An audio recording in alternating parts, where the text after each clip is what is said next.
जवानों के हवाले से पैगाम दे रहा हूँ। जवान लोग सुनने के लिए तैयार है तो हाथ उठाइए इंशाल्लाह। इंशाल्लाह। बीवी से पूछ करके दाढ़ी रखेंगे, हाथ उठाइए इंशाल्लाह। इंशाल्लाह। बुढ़ापे में दाढ़ी रखेंगे, हाथ उठाइए इंशाल्लाह। ये देखिए कितने पक्के जवान हैं, बीवी से पूछ करके दाढ़ी रखेंगे। ध्यान दीजिएगा, बहुत खूबसूरत पैगाम लेकर के आ रहा हूँ, ध्यान से सुनिएगा। मौलाना इलियास साहब रहमतुल्लाह अलैह के पास एक जवान आ रहा है, चिकना घड़ा है और चेहरा फुटबॉल का मैदान है, दाढ़ी वाड़ी नहीं है, पूरा चिकना घड़ा आ रहा है, रोज़ जा रहा, आ रहा है, रोज़ जा रहा। मौलाना इलियास साहब रहमतुल्लाह अलैह कुछ नहीं बोलते। महीना हो गया, 2 महीना हो गया, साल हो गया। उसके बाद हिम्मत किया कि इस जवान को कहते हैं दाढ़ी रखने के लिए। तो जवान से कहा कि जवान मेरे पास आते हो इतने साल से, खुदा के वास्ते नबी की सुन्नत को चेहरे पर ज़िंदा कर लो। जवान आना ही छोड़ दिया। तो हज़रत ने कहा कि वो जो जवान आता था क्या हुआ, अब नहीं आता? आँख बंद डब्बा गए। कहा कि हुजूर आपने दाढ़ी के लिए कह दिया, वो शर्मिंदा हो गया इसलिए नहीं आ रहा। तो हज़रत ने कहा कि गलती जवान की नहीं है, गलती मेरी है, मैंने कच्चे तवे में रोटी डाल दिया। दूसरी मिसाल दे रहा हूँ, बहुत ध्यान से सुनिएगा। मिर्ज़ा कतील बहुत बड़े शायर गुज़रे, बहुत बड़े शायर गुज़रे मिर्ज़ा कतील। नबी की नात भी पढ़ रहे हैं, दाढ़ी नहीं रखते, सफ़ा चट। नबी की नात पढ़ रहे हैं, दाढ़ी नहीं रखते हैं, सफ़ा चट, सफ़ा चट। बहुत ध्यान से सुनिएगा, नबी की दाढ़ी नहीं रखते हैं, नात पढ़ते हैं, सफ़ा चट। एक आदमी आ गया, दाढ़ी बना रहे थे। कहा कि हुजूर आप नबी की नात पढ़ते, इतने बड़े शायर, दाढ़ी नहीं रखते? कहा दाढ़ी नहीं रखता हूँ, किसी का दिल नहीं तोड़ता। कहा दिल नहीं तोड़ता है? नबी का दिल टूट रहा है। तो हाथ चूम लिया कि अल्लाह तुमको जज़ाए खैर दे, आज तुमने मेरी आँख खोल दी, आज के बाद दाढ़ी नहीं बनाऊँगा। तीसरी मिसाल दे रहा हूँ, बहुत ध्यान से सुनिएगा। एक जाहिल आदमी आ गया सैयद अहमद शहीद रहमतुल्लाह अलैह के पास। क्या कहता है कि आप कहते हैं दाढ़ी सुन्नत है, मैं कहता हूँ दाढ़ी सुन्नत नहीं है। तो हज़रत ने के कान खड़े हो गए, ये जाहिल होकर के कैसे बोलता दाढ़ी सुन्नत नहीं है। कहा कि हुजूर ये बताइए, जो बच्चा पैदा हुआ था तो उसके चेहरे पर दाढ़ी थी? तो कहा कि नहीं। कहा इसलिए कहता हूँ दाढ़ी सुन्नत नहीं है। तो कहा जब बच्चा पैदा हुआ था तो मुंह में दांत नहीं, तो दांत तोड़ करके पोपला बन जाओ। चौथा नमूना ला रहा हूँ, बहुत ध्यान से सुनिएगा। पाकिस्तान में शादी हो रही है, पाकिस्तान में शादी हो रही है। ये 150 साल पहले का ज़माना, मोबाइल का दौर नहीं है। लड़की ने शादी से पहले लड़का को देखा नहीं है। स्टेज पे लड़का भी बैठा हुआ, इधर लड़की भी बैठी हुई है। अचानक लड़की की निगाह पड़ गई है लड़के के ऊपर, पहली बार देख रही है। काजी साहब कौन थे? शेख अहमद अली लाहौरी रहमतुल्लाह अलैह, रजिस्टर भर रहे हैं। लड़की इधर, लड़का इधर है, लड़की इधर है। लड़की ने जैसे ही देखा कि लड़का दाढ़ी वाला है, दाढ़ी टोपी वाला है, खड़ी होती है, कहती है कि मैं इस लड़के से दाढ़ी वाले से निकाह नहीं करूँगी। हज़रत का सर झुक गया। लोगों ने सोचा कि मारे शर्म के सर झुका होगा, नहीं, मुराकबे में चले गए ये मालूम करने के लिए आखिर इस लड़की ने इनकार कैसे किया। थोड़ी देर के बाद सर उठा करके जवाब दिया कि पता है इस लड़की ने दाढ़ी वाले लड़के का इनकार क्यों किया? इसके बाप ने इसको हराम खिलाया, इसके पेट में हराम है, इसलिए इसको सब कुछ कबूल है, नबी की सुन्नत कबूल नहीं है। हाथ जोड़ करके आपसे कहता हूँ, एक नसीहत करता हूँ, ध्यान से सुनिएगा। आपको दाढ़ी नहीं है, तौबा करते रहिए। ऐ मेरे परवरदिगार, दाढ़ी रखने की आदत नहीं है, गुनाह हो रहा, माफ़ कर दीजिए, ईमान सलामत रहेगा। दाढ़ी नहीं रखते हैं, आदत नहीं है, तो तौबा करते रहिए कि मेरे परवरदिगार दाढ़ी रखना चाहिए, गुनाह हो रहा हमसे, हमको माफ़ कर दीजिए। दाढ़ी बना रहे हैं, तौबा कर रहे हैं, ईमान सलामत। लेकिन दाढ़ी की तौहीन मत कीजिएगा, ईमान चला जाएगा। दाढ़ी नहीं रखते हैं, तौबा करते हैं, ईमान सलामत। दाढ़ी नहीं रखा, तौबा नहीं, तौहीन कर दिया, ईमान चला गया। ये फ़र्क क्यों है? दाढ़ी की तौहीन क्या है और दाढ़ी की तौहीन पर ईमान कैसे जाता है, ये राज मैं बता रहा हूँ। दाढ़ी की तौहीन ये है कि मैं दाढ़ी रखता हूँ, खुजली होती है, दाढ़ी की तौहीन है। नबी को खुजली नहीं हुई, नबी के उम्मती को खुजली हो रही है, दाढ़ी की तौहीन है। दाढ़ी जब रखता हूँ तो बूढ़ा मालूम होता, दाढ़ी की तौहीन है। दाढ़ी भी कोई रखने की चीज़ है, ये तो सरकारी घास मालूम होती है, दाढ़ी की तौहीन है। दाढ़ी की तौहीन के बाद ईमान क्यों चला जाता? दाढ़ी नबी की सुन्नत है, नबी की पसंद है। जो नबी की सुन्नत में, नबी की पसंद में ऐब लगाए, वो नबी का उम्मती मुसलमान नहीं हो सकता। शक्ल तुम्हारी औरत जैसी, तुमने बना ली सूरत औरत कैसी, मोच उड़ाए दाढ़ी बनवाए, औरत जैसी शक्ल बनाए। तुम्हें क्या हो गया है, तुम्हें क्या हो गया है, राह शरीयत रास न आए, औरों का चलन है भाई। तुम्हें क्या हो गया है, तुम्हें क्या हो गया है। आखिरी पैगाम सुना रहा हूँ और जलसे को ख़त्म कर रहा हूँ। 5 मिनट का पैगाम है, आप लोग सुनने के लिए तैयार है? दोनों हाथ उठा दिए इंशाअल्लाह। खूबसूरत पैगाम सुना रहा हूँ, खुदा की मेहरबानी हमारी नाफरमानी। पैगाम सुना रहा हूँ और आप लोग दिल से सुनने के लिए तैयार है? दोनों हाथ रहिए इंशाअल्लाह। इंशाअल्लाह पैगाम सुना रहा हूँ। क्या हो 5 मिनट नहीं बता रहे हैं और आधा घंटा कम। ये तो मेरा जनाजा ही उठ जाएगा। कुछ भी नहीं होगा। मेरा एक सिंगल पंक्चर होगा, सुनने वाले का डबल पंक्चर होगा। कुछ भी नहीं होगा। ध्यान दीजिएगा। अच्छा, बहुत खूबसूरत पैगाम सुना रहा हूँ, आपके जल्दी से जल्दी निकालना। ध्यान दीजिएगा। खुदा की मेहरबानी को दिखा रहा हूँ। ये समंदर आपके बगल में है ना, दीघा, उसके पानी को टेस्ट कीजिए, नमकीन होता है कि नहीं? सही बात है। लेकिन वही पानी को बादल उठाता, उसी पानी को बादल ने उठाया। जब उस बादल से पानी ज़मीन पर आता वो मीठा हो जाता। तजर्बा करके देखिए। पानी दीघा के समंदर में है, नमकीन पानी है, बादल ने उसे उठाया, आसमान पर लाया और उसको ज़मीन पर जब बरसाया तो पानी मीठा हो गया। खुदा की मेहरबानी से हुआ।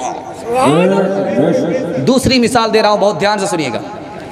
तफसीर इब्न कसीर में लिखा है कि कौवे ने अंडा दिया, अंडे से बच्चा निकाला, बच्चा गोरा है, कौवा छोड़ करके भाग गया। हमारा बच्चा नहीं है, हमारा बच्चा होता हमारी तरह होता, ये पैसा उधार का बच्चा आ गया, छोड़ करके भाग गया। माँ भी छोड़ करके भाग गई, बाप भी छोड़ करके भाग गया, खुदा छोड़ करके नहीं भागा। तफसीर इब्न कसीर में लिखा है 1 हफ्ते तक माँ बाप गायब रहे, बच्चे के पास नहीं आए। अब बताइए, वो इतना नन्हा बच्चा है, मासूम बच्चा, खुद से खा नहीं सकता, खुद से पी नहीं सकता, माँ बाप ने पिलाया नहीं, माँ बाप ने खिलाया नहीं, बच्चा कैसे जिंदा रह गया? आपको सुन करके बड़ा ताज्जुब होगा। अल्लाह की कुदरत देखिए, बच्चे को माँ बाप छोड़ करके चले गए, खुदा छोड़ करके नहीं गया। अल्लाह ने घोंसले में मच्छर पैदा कर दिया। वो मच्छर जब घूमने लगा तो बच्चे ने मुंह खोला, हलक के नीचे चला गया, भूख मिट गई, माँ बाप ने खिलाया नहीं, खुदा ने ग़िज़ा का इंतज़ाम कर दिया। बच्चे को जब प्यास लगी, अल्लाह का निज़ाम देखिए, रात में शबनम टपक रही है, रात में शबनम टपक रही है, पानी गिर रहा है, अल्लाह ने पत्ते में अटका दिया। देखते होंगे कच्चू में बच्चा पानी को अटका करके चांदी की तरह चमकता है, बड़ा महजूज होता है। अल्लाह ने पत्ते में अटका दिया और बच्चे ने मुंह खोला, उसे घड़का दिया। माँ बाप छोड़ करके चले गए, खुदा छोड़ करके नहीं गया। जो खुदा कव्वे के बच्चे को पाल सकता है, हमारे बच्चे को भूखा मारेगा। इंशाल्लाह जुमा नमाज पढ़ेंगे, हाथ लाइए इंशाल्लाह। ये देखिए, जुमा नमाज पढ़ेंगे, ध्यान दीजिएगा।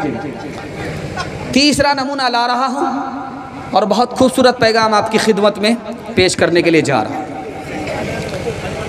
एक आदमी क्या कहता है, खुदा की खुदाई पर एतराज़ करता है, खुदा के ऊपर एतराज़ करता है।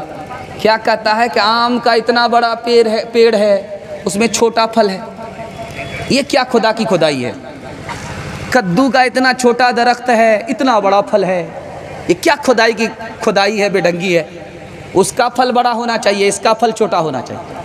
दिमाग लगा रहा है। खुदा की कुदरत को ये दिमाग समेट नहीं सकती, उसकी मेहरबानी को सब लोग नहीं समझ सकते। क्या कह रहा है कि आम का इतना बड़ा पेड़, फल इतना छोटा, कद्दू का इतना बड़ा पेड़, इतना बड़ा फल। अल्लाह ताला ने उसको समझाया। कैसे समझाया? मिसाल दे रहा हूँ, ध्यान से सुनिएगा। वो आम के पेड़ के नीचे सो गया, एक चिड़िया ने एक फल के ऊपर अपनी चोंच मारी, वो फल टूट गया। टूट करके जब गिरा तो उसकी कनपट्टी पर गिरा, अब धड़ाम से उठता है, उसको चोट लगी। अब कहता है, मेरे खुदा, तेरी खुदाई ठीक ठाक है। अगर ये फल छोटा नहीं होता, कद्दू के बराबर होता, तो आज तो बाप से भेंट हो जाती, आज तो सर चकनाचूर हो जाता। अब मैं इंसाफ से आपसे पूछता हूँ, 2-3 सवाल आपसे पूछता, 2-3 मिसाल दूंगा, पैगाम को ख़त्म कर रहा। कितना मेहरबान खुदा है वो, लेकिन हम कितने नाफरमान हैं, ये आपको दिखाने के लिए जा रहा हूँ। बकरी घास खा रही है, मालिक ने उसको पुकारा। बकरी घाट छोड़ करके मालिक को देखती है। हमको हमारे मालिक ने मस्जिद से पुकारा, हम अपने काम को नहीं छोड़ते। बताइए बकरी वफादार है या हम वफादार हैं? दूसरी मिसाल दे रहा हूँ, बहुत ध्यान से सुनिएगा। बकरी का बहुत बड़ा रेवड़ है, बहुत सारे बच्चे हैं। बच्चे को झांप दिया, बकरी बाहर चली गई। बच्चे को झांप दिया, बकरी बाहर चली गई। शाम का जब वक्त होता है तो बकरी वापस आ रही है। बच्चे सब घर में हैं। जब शाम के वक्त में बकरी आती है तो अब बकरी को, बच्चे को खोला जा रहा है। हर बच्चा अपनी माँ की तरफ भाग रहा है, हर बकरी अपने बच्चे की तरफ भाग रही है। बकरी का बच्चा माँ को पहचान रहा है, बकरी अपने बच्चे को पहचानती है। हम बचपन से 55 में आगे खुदा को नहीं पहचानते, उस बकरी के बच्चे से बदतर है कि नहीं? तीसरी मिसाल दे रहा हूँ, बहुत ध्यान से सुनिएगा। छोटा बच्चा बाप का हाथ पकड़ करके आ रहा है, उसको कोई तीसरा आदमी चॉकलेट देना चाहता, बाप का मुंह देख रहा, पकड़ नहीं रहा। बाप के साथ छोटा बच्चा है, कोई दूसरा आदमी उसको चॉकलेट देता है तो बाप का मुंह देख रहा है, पकड़ नहीं रहा। कोई उसको पैसा देना चाहता है तो बाप का मुंह देख रहा है, पकड़ नहीं रहा है। क्या मतलब हुआ कि बाप की इजाज़त है कि नहीं? जब बाप की इजाज़त होती है बच्चा पकड़ लेता है। हम खुदा के बंदे कदम उठाने से पहले नहीं देखते कि खुदा का हुक्म है कि नहीं। बताइए कौन वफादार है और कौन बेवफा है? मैं एक नमूने पर पैगाम को ख़त्म कर रहा हूँ, ध्यान से सुनिएगा। माँ को मनाना सबसे आसान, माँ से ज़्यादा मनाना रब को आसान। रब को मनाना माँ से भी ज़्यादा आसान। माँ नाराज़ है, बेटे से बात नहीं करती है, लेकिन बेटी से कहती है बेटी देखो तुम्हारे भाई ने खाना खाया कि नहीं खाया। माँ नाराज़ है, बेटे से बात नहीं कर रही है, लेकिन बेटी से कह रही बेटी ज़रा देखो भाई तुम्हारे खाना खाया कि नहीं खाया। क्या पता चला दिल से नाराज़ नहीं है। अब बेटा आया, पैर पकड़ता है, मुंह खोल करके माँ से कहता है माफ़ी मांगता, माँ ने माफ़ कर दिया। माँ को मनाना कितना आसान, इससे ज़्यादा रब को मनाना आसान। माँ का तो पैर पकड़ना पड़ता है, माँ के सामने मुंह खोलना पड़ता है। खुदा के सामने मुंह खोलने की भी ज़रूरत नहीं है, पैर पकड़ने की भी ज़रूरत। दिल में इरादा हो गया, खुदा ने माफ़ कर दिया। मैं खताकार हूँ, मैं सियाकार हूँ, मैं गुनहगार हूँ, मैं सज़ावार हूँ। मैं खताकार हूँ, मैं खताकार हूँ, मैं सज़ावार हूँ, मैं गुनहगार हूँ, मैं सियाकार हूँ। मेरे सजदों में तेरी ही हम दो सना, मेरा कोई नहीं अल्लाह तेरे सिवा। तौबा तौबा मेरी ऐ मेरे इला, मुझ गुनहगार को तू न देना सजा। तौबा तौबा मेरी ऐ मेरे इला, मुझ गुनहगार को तू न देना सजा। मेरी आहों को सुन ले ए हाजत रवा, मेरा कोई नहीं अल्लाह तेरे सिवा। नमाज के हवाले से आखिरी पैगाम सुना रहा हूँ। मैं आपको प्यासा छोड़ करके जाना चाहता हूँ। अगर मुकम्मल पिला करके जाऊँगा तो ये इल्म ज़ाय हो जाएगा। जब आदमी भूखा होता है तो उसको बासी भात भी बिरयानी मालूम होता है, लेकिन जब आदमी खाया पिया हो रहा था, भूख खत्म हो जाती है तो बिरयानी भी उसको बासी भात मालूम होती है। आपको प्यासा छोड़ करके जा रहा हूँ, आखिरी पैगाम सुना रहा हूँ।